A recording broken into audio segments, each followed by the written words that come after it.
During May 1945 inches Germany, Corporal Jimmy Hayes observed a young girl nearing his checkpoint. Approximately 7 years old, she sported blonde pigtails and worn-out shoes with holes. Silent, she simply extended her hands, universally signaling hunger. In his pocket, Hayes carried a candy bar, a Hershey's saved from his rations, intended for that evening. His gaze shifted from the girl to the deserted road beyond, then to a group of German children emerging from ruins, all observing, all anticipating. His sergeant took note of the scene unfolding. Approaching, the sergeant placed a hand on Hayes's shoulder, warning, "Don't, Sarge. She's a child, a German child. Her father could have been firing at us just yesterday." Hayes glanced back. The girl remained motionless, patiently hopeful yet desperately hungry. At that checkpoint, 20 U.S. soldiers observed as a single corporal made a decision: give a chocolate bar to a starving child or not. News of this reached Patton later that day.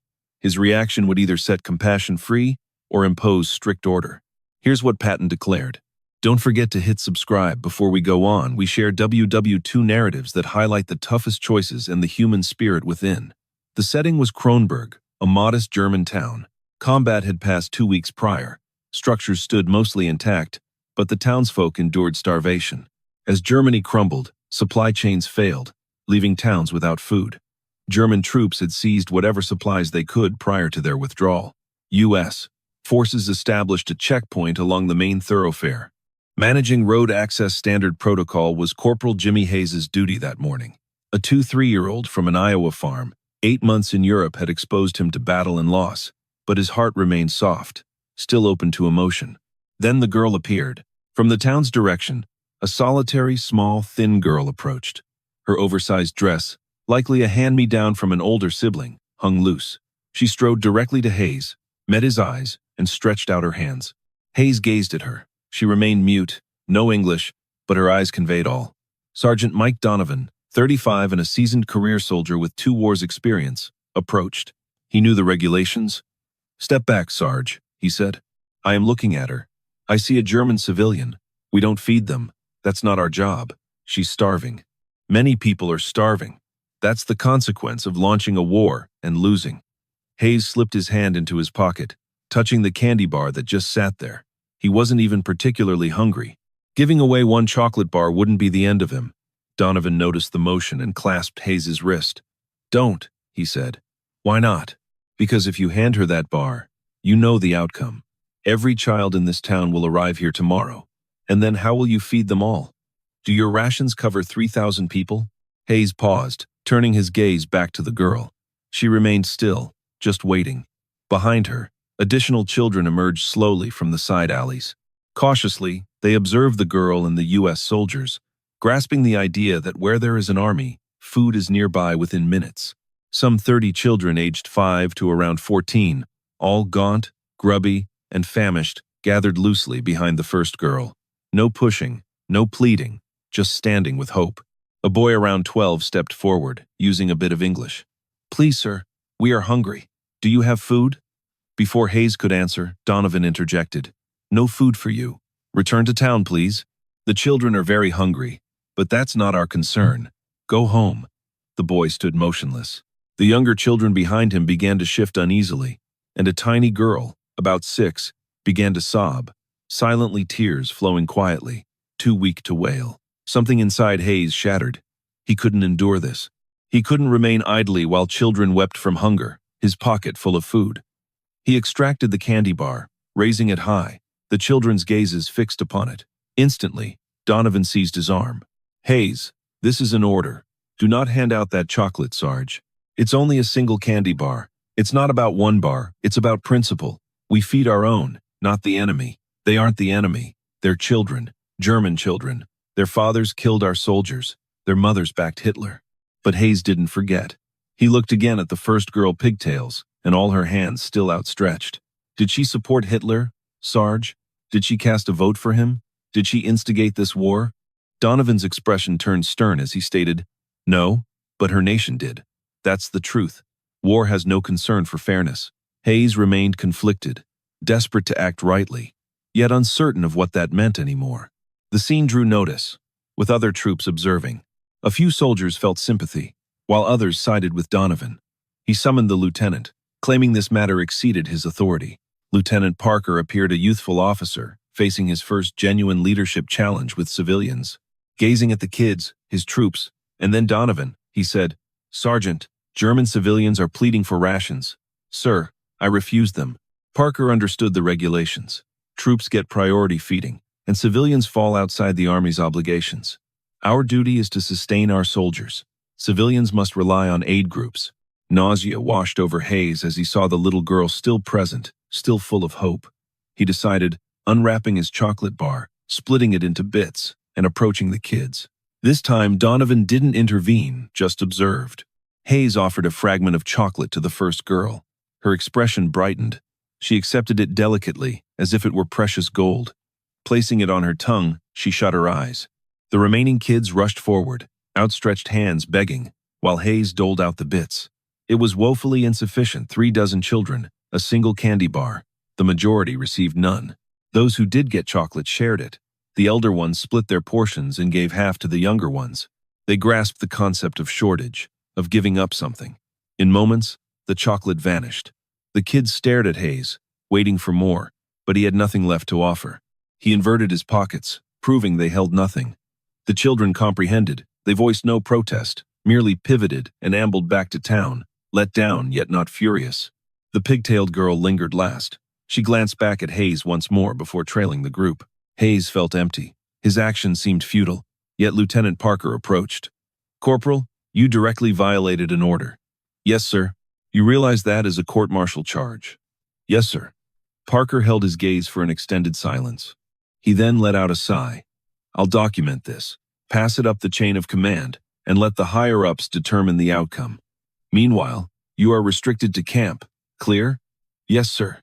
The report ascended via division, eventually reaching General Patton's desk. That afternoon, seated in his command trailer, Patton perused it twice. A corporal had disobeyed orders by providing food to enemy children. The lieutenant sought guidance on how to proceed, whether to enforce discipline or overlook it. Patton pondered. This was no trivial matter.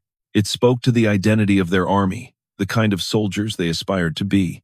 He grabbed the phone and contacted the division commander. "I'll come to you. Hold off on any actions until I get there." The following morning, Patton's jeep arrived in Kronberg. He headed directly to the checkpoint where Hayes had been posted. The children had gathered again, now even more, perhaps 50. News had circulated that the Americans distributed chocolate the prior day. Perhaps they would repeat the act. Patton exited his vehicle, observed the kids, and they returned his gaze. Unaware of his identity, they saw only another American officer. He approached Lieutenant Parker. "Bring the corporal forward." Hayes was presented. He stood rigidly, petrified. This was General Patton, a name synonymous with a formidable reputation. Patton had zero tolerance for defiance or frailty. He scrutinized Hayes from head to toe. "You gave your food allowance to enemy non-combatants." "Yes, sir." "Why?" Hayes reflected on his response, opting for truth. "Because they were starving, sir, and they were merely children." "Merely children? Do you realize what mere children become, sir?" "Adults, German adults who could oppose us in the next conflict." Hayes was at a loss for words. There was no denying that history tends to repeat itself, and wars inevitably return. Patton turned to Parker, asking, "What do you suggest?" "Lieutenant, sir, I think discipline is crucial. If soldiers are allowed to decide how to distribute rations on their own, there will be disorder." Patton agreed, and shifted his attention back to the children. They remained watching, hoping he'd come over to them. The kids instinctively moved back. This man gave off a different vibe, more commanding, more intimidating. Patton knelt down, bringing himself to their eye level, and gazed at the nearest girl, the one with pigtails. He didn't speak German. Yet he reached into his pocket and produced another candy bar, a military-issue one. He offered it to her. The girl accepted it, examining it, glancing at Patton, then back at the chocolate.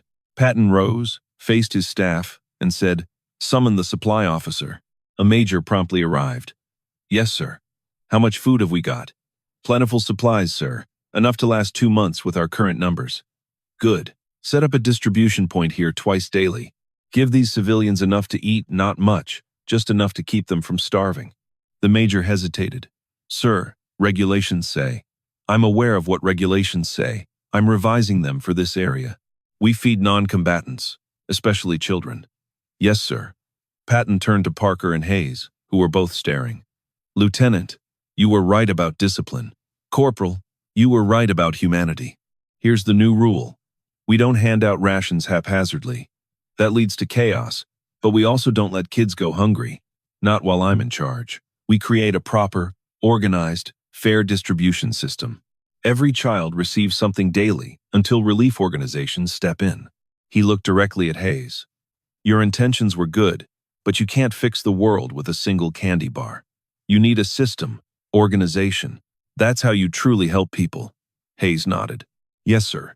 Patton started to leave, then paused and glanced back. Corporal, you're not facing a court-martial. You're being given a new assignment. You'll oversee civilian relief in this sector. Make sure those children are fed every day. No excuses. Hayes stood there, astonished, and replied, Yes, sir. Patton climbed back into his Jeep, and before driving off, he added one final comment. We didn't fight this war to become like them. Keep that in mind for the next 3 weeks until relief groups arrive. Hayes managed a feeding station in Kronberg, providing soup, bread, and milk every morning and evening for the youngest kids. The routine became a ritual, 6 a.m. and 6 p.m., rain or shine. Hayes and a group of volunteers arranged tables in the town square. The children lined up in an orderly, patient manner. They'd learned how it worked. The little girl with pigtails showed up daily. She was usually near the front, not pushing, just there early and waiting. Hayes discovered her name was Anna. She lived with her grandmother. Her father had perished in Russia, her mother in a bombing raid. She had only the old woman, who could barely walk. After the first week, Anna began to smile, a small thing, but Hayes noticed her cheeks were filling out a bit. The gauntness in her face was disappearing. She was coming back to life. After 2 weeks, something shifted. Anna came to the morning feeding carrying a carefully folded piece of paper. She approached Hayes, held it out to him, then ran away shyly. Hayes unfolded it. It was a pencil drawing a picture of an American soldier giving bread to a child. The soldier wore a uniform with corporal stripes. The child had pigtails. She couldn't write his name, didn't know English letters, but she drew his face meticulously, every detail she could recall. Hayes kept that drawing for his entire life and carried it through the remainder of his service. He brought it home to Iowa, had it framed, and hung it in his house years later. His grandson once asked him, "Grandpa, why do you have a child's drawing on your wall?" Hayes looked at it for a long time, then replied, "Because that's the day I realized what we were truly fighting for." Patton never brought up the incident again. To him, it was just another problem solved, another decision made. But for the soldiers at that checkpoint, it meant more. It was the moment they understood that winning a war meant more than just defeating an enemy. It meant deciding what kind of men they would be after the fighting ended. Would you have given food to the children or followed the rules? Share your thoughts in the comments. And if you'd like more stories about World War II and the toughest human decisions, be sure to subscribe.